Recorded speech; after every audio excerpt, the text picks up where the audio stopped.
Have you ever felt lost, as if you were navigating a sea of uncertainties?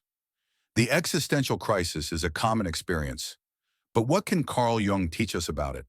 In this video, we will explore how our personal stories shape our perception of ourselves and the world. So we are lost, however, that is the first step toward finding ourselves. Finding the meaning of life seems like a daunting task, at least on the surface. And yet, it is certainly simpler, but also bolder than one might think. In reality, as often happens, it all begins with a story, because that is always what we need. The cornerstone of a human being's existential stability is their story. First, we are small, naked bipeds with a brain too powerful to fully understand ourselves completely, thrown into a world obviously too rich to be learned in its entirety. Therefore, we must filter it. Filtering the world means choosing what makes sense to us. I don't need to understand everything that happens to me. I just want a few things here and there, some cuts and a bit of glue, opinions and pleasures to craft what we call a personal narrative. This is the first cornerstone we must pause on for a moment. We all function through an internalized narrative, or what Jungian psychology calls a sense of self. We need a stabilized view of the world that serves us each day to live our small lives. This is obviously an unconscious operation that we all perform, whether we like it or not. It's what allows us to learn reality and fix it into a predictable, coherent form. How do I define myself? What's on my mind? How do I define existence? These are, at their core, the three pillars of our narratives. This small system of forming personal stories runs at full capacity from our earliest years, from the formation of what we call our ego. That is, very simply, from the moment when, as young children, we come to understand that we are small, autonomous entities separate from the rest of the world. From this great realization of I am, a whole series of questions about the surrounding world follows. For example, who will take care of me? How do I get the most attention possible from mom or dad? And finally, what makes me feel good? Progressively, as we answer these immense questions, we arrive at a first personal narrative of existence, whose unconscious motives we will more or less carry throughout our lives. Even now, the questions that give meaning to my life, as to yours, have not radically changed. In reality, from the sum of these personal stories from our childhood derives what we consider our reality today, an agglomeration of judgments, beliefs, specific inclinations, a sense of being that gives consistency and meaning to the world around us. We spend our lives making sense of the world by telling ourselves stories. We cannot avoid putting meaning into everything. Deep in our psyche, there is a small machinery we could call an egocentric narrator, whose sole function is to process the gigantic flows of information we receive throughout our days and pass them through the filter of our personal stories. The function of the ego is very simple: to make the world predictable and protect us as best as possible. That's what it's for, and it truly works, without any doubt. But sometimes that comes at a price. Consequently, when we say, I can't find the meaning of my life, what do we really mean? What really concerns us is not so much that our life lacks meaning, but rather that our current narrative, our personal story, is no longer satisfactory without us knowing exactly where to go next. The feeling of boredom, existential crisis, aimless wandering, or simply not knowing where to go in life does not come from an absence of meaning, but from a poor sense of meaning. I can't find the meaning of my life, really says. I no longer like the direction my life is taking, which until now had been more or less satisfactory. The ego's mistake, which we all make at some point in our lives, is believing we can go through our existence with the same existential narrative without getting bored of ourselves and life in general. Something in us wants to cling to the fragile balance, the shield we've built, which took time to achieve, even if it no longer fully satisfies us. But just so you know, life is well designed, and it doesn't play along with your small, egocentric stability. Life is seasonal, cyclical, and ever-changing, and you have to move with it, as difficult as that may be at times. So, finding the meaning of life is an expression that won't help us much today. That's why, every time that question comes back to you, I propose you replace it with, what is stubbornly trying to express itself through me? From then on, the only true question that should obsess us is, how can I best follow what is calling me today?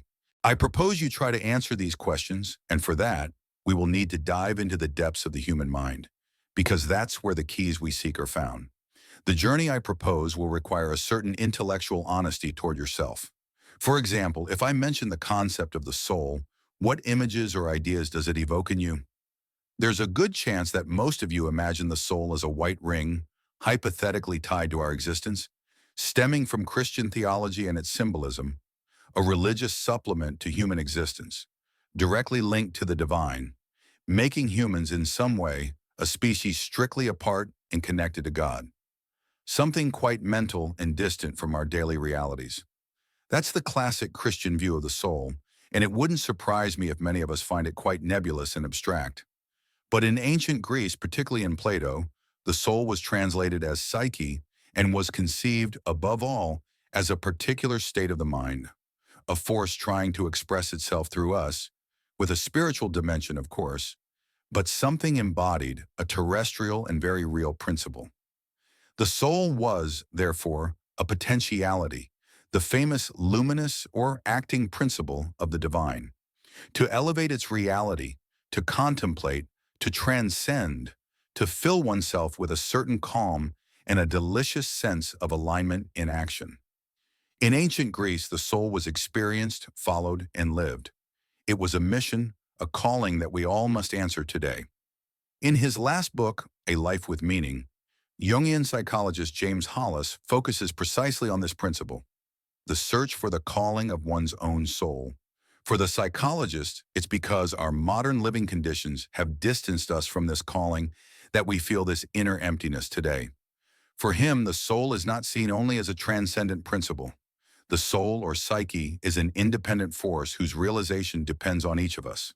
To simplify, each of us is driven primarily by two forces: our personal narrative of existence, that is, the stories we tell ourselves about ourselves and the world, and on the other hand, the self or psyche, an underground unconscious force about which, to be honest, we don't know much, but whose demands we often receive in a somewhat destabilizing way. Something in us knows we are not living as we should and refuses to tolerate this state of affairs. Given this inherent condition, what the soul does is protest. When this protest occurs, the result is clear. The soul's protest manifests through the psyche, suffering, pathos, and logos. In other words, psychopathology is simply the expression of the soul's suffering. Jung spent his life exploring this theme, according to which most of our existential sufferings come primarily from a distancing from the calling of our own psyche or soul, from a loss of our instinctive life in favor of the life the world offers us in compensation for abandoning ourselves. From this rejection of the psyche's or soul's calling in favor of a borrowed life, whether produced by our childhood conditioning or our stubborn adult narratives, derives a slow atrophy of the appetite for life. For the psychologist, this ranges from slight nostalgia and sadness to much more severe forms of depression. In some way, problems arise when we lose our own sense of sovereign uniqueness, that primordial force that was always there within us, and begin to identify with what happens to us throughout our lives. We go from "I am what tries to express itself through me" to a simple and disappointing "I am what has happened to me, is happening to me, and will happen to me." Our lives then shift to a passive mode, a default state. In Jungian vocabulary, this translates to the self always seeking to express itself through the sense of self that crushes it under a mountain of acquired narratives. And if the self or soul does not find a way to express itself, it will forge a path through routes that may not necessarily do you good. Therefore, the question that interests us is this: how can we make space for the soul and the self? There is something tremendously paradoxical in the human mind. Each of us knows what we should do to be happier. We know the direction calling us deep within. I don't mean we know where it leads, but we know what to take, or at least where to head to feel better. As difficult as it is to admit, deep down, we know when we betray ourselves or when we honor ourselves. We know when we're on the right path or when we're moving away from it. As Sartre said, sometimes humans have a sharp clarity about themselves and their life decisions. Despite this, we counteract this clarity with a certain talent for self-deception and self-omission. In reality, our actions, judgments, and decisions today are almost all direct or indirect consequences of our past stories. And this is where things get interesting. Often, our existential detours come from the fact that our ego desires things based on past patterns, while our psyche desires other things. We then feel torn between two contradictory forces. Taking my personal example, I know well that part of the things I desire on a conscious level come from my childhood narrative, from the relationship I had with my parents, with my childhood friends. That whole story pushes me to act in one direction, and I must admit, it's rarely the most exciting one. On that side, the calling leads me to a certain security in existence, to the search for a framework and predictability. But on the other hand, for some years now, I've been slowly developing a timid relationship with something more fiery within me. A force that leads me to make perhaps bolder decisions that don't always work out, but make me infinitely happier than all the security my ego tirelessly pursues. In his book, Psychology Revision, psychologist James Hillman has this striking phrase: "What I have become is today my greatest obstacle." Concretely, there is nothing more difficult for the human mind than to sovereignly decide to extract itself from a personal story that sometimes took years to build to move towards something else. We spend our lives building stories to better adapt to the world around us until we become prisoners of them. And now we must tear them down, dynamite the fortress that allowed us to evolve and that, until now, has worked fairly well. But it's complete nonsense to destroy everything: our fears, our judgments, our beliefs. And for what? To destroy it all exactly? Simply because the psyche has decided so. You see, there is a universal law regarding this type of seed. It only grows in one direction. Regression is unknown to the soul's calling. If something has begun to sprout within you, the only question is, how much longer will you keep ignoring what burns to come out? Emerging from the chrysalis is absolutely terrifying, but unfortunately for some, the soul is there for one thing only: to pull you out of the cocoon. In short, for James Hillman, the metamorphosis of existence is about accepting to occupy more space. That is, we live in a space too limited for us, and we must break free from this self-encapsulation, which we may not even have noticed anymore. This process has nothing egotistical or narcissistic about it, as it does not stem from the ego. On the contrary, clinging to old roles of existence out of ego, rejecting the seasonality of life, and complaining to anyone who will listen about one's life dissatisfaction, projecting unconscious desires onto others, and locking oneself into repetitive, unsatisfactory patterns of existence. That is a terribly egotistical stance. Let me tell you something. The time between your old self and the new means only one thing: you still know yourself too well to transform into someone different. As far as the spirit and the meaning of your life are concerned, everything is there. Surrender. Accept your defeat before the demands of your soul and that strange thing within you that knows better than you what you need. Lose against life. Submit to its call for change. Surrender to the mystery, because it is the one holding the baton. Going against it will only postpone the inevitable, painfully, without reaping its ripe fruits at the right time. We spend most of our existential time adapting to our environment, which today essentially consists of finding a safe and comfortable place in an externalized society that knows very little about its inner world. Moreover, we've spent our entire lives carrying protective systems with primal fears that no longer have real reason to exist, because we are now perfectly capable of facing them. Fear of abandonment, fear of scarcity, fear of conflict, fear of being too much or perhaps not enough, fear of failure, fear of emotional intensity, fear of chaos, of commitment, of separation, of lies.